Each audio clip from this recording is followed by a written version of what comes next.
Welcome back to Video Games and Education. What we're going to talk about now are puzzle games and their benefits of use within the classroom. Now, the game I'm going to start off with is a bit more of an intense game. I recommend this for, grade 9 and 10 math or logic, as well as problem solving for grade 7s and 8s. Now, it really works with predicting outcomes, as well as it's good to use with spatial sense and geometry, as well as transformation slides and rotations. The reason for this is it doesn't exactly use those things per se, but it does implement the use of students having to think ahead and trying to understand the environment. Now, it doesn't really have blood or anything like that. It does have minor violence, so it's something that you definitely want to base your class on. Grades of 9 and 10 should be fine with it. So I'm just going to show you a new game here. So we're going to start off in the first level. Now what I have here is actually just a demo version. You can buy the real one. It's between $10 to $20 depending if it's on sale. And it is one of the best games I've ever played. And it gets you thinking outside the box 100%. And the storyline is pretty quirky and fun. So let me just get the volume here.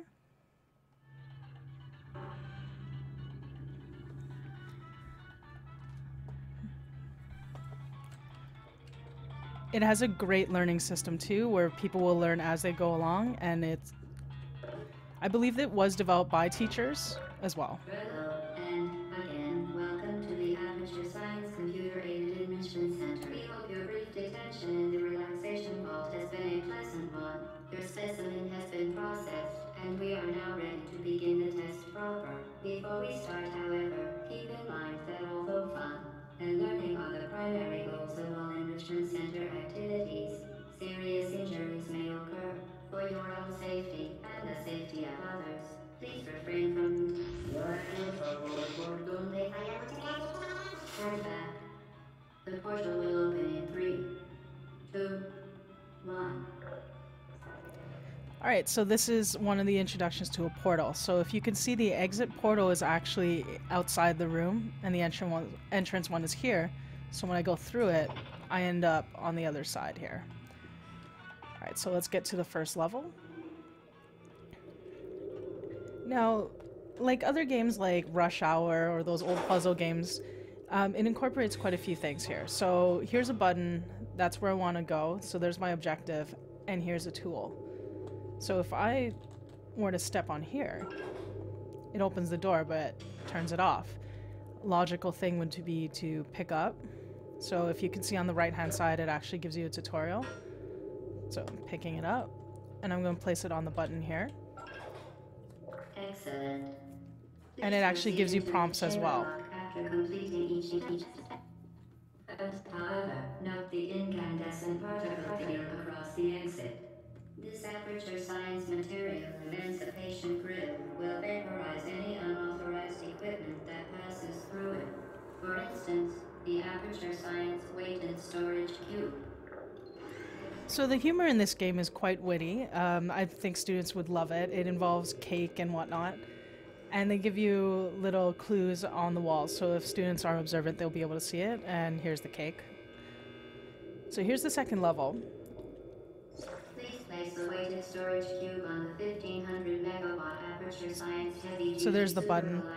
So the actual portal is moving. So we want this one because there's the cube.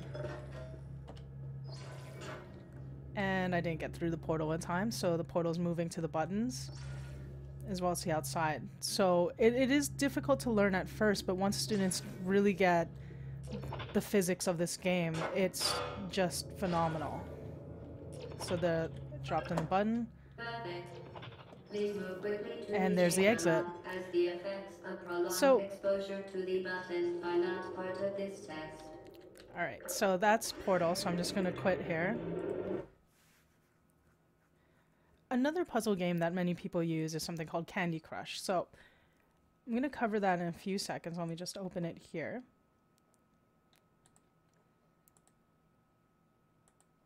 Now, the only problem is it's embedded on Facebook. In order to get to Candy Crush, you need to be able to access Facebook, and it's blocked on most computers in schools and most places of work, really. So let me just close Steam. right, so let's get to Candy Crush.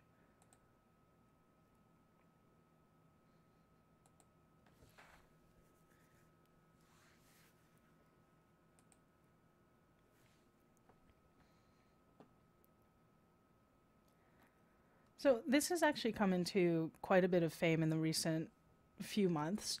It takes the idea of Bejeweled, which Bejeweled is another matching game with shapes. It's been around for a while, as well as the idea of power-ups. So let me just get past all this and I'll show you a quick demo of it.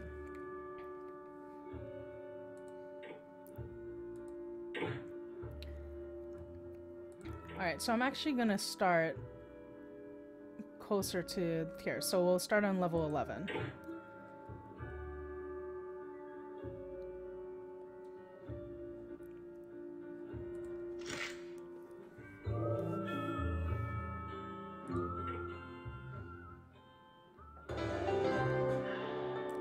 So each level has its own objective. This one is I need to bring this cherry down to the beginning, to the bottom here. So students would have to predict on where that would go.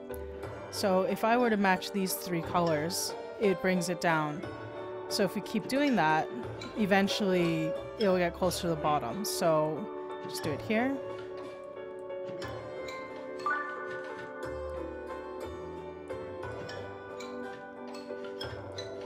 Sweet.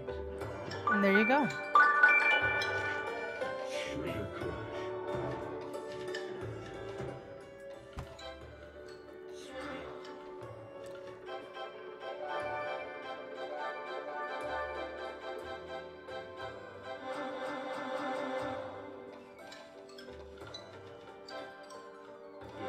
So what's happening here is that I just had a lot of extra things at the end of the game.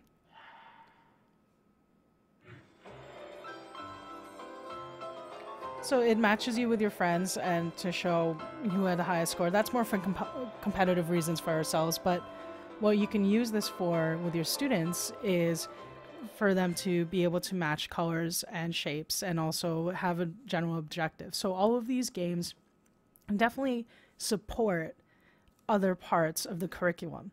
So, and they do lend themselves to math and logic as well as geography very well. And geography, I'll explain that in a different lesson. But it is fantastic for these things. Now, it might be difficult to make a lesson around it itself, but these are definitely tools that you can use as resources to strengthen your lessons or provide differentiated learning for students who don't quite get the theory-based knowledge approach. So this will open it up to more practical-based, especially for flips and rotations. What I'm going to show you is Tetris. There's actually a free Tetris section, and without going into what Tetris is in detail, because I'm assuming that most of us have played Tetris before, this is the online version of it. It allows students to be able to access it for free, which is a very important part, and also they can choose, you know, the levels and whatnot.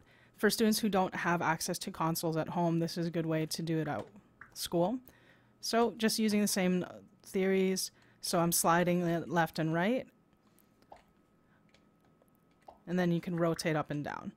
So it obviously rotates on a 180-degree angle, and students will be able to take note of that to help strengthen their ideas with transformations in school. Well, and that's everything for this episode. Thanks again for tuning in. If you have any comments or anything, please leave them in the comment box. Take care and see you next time.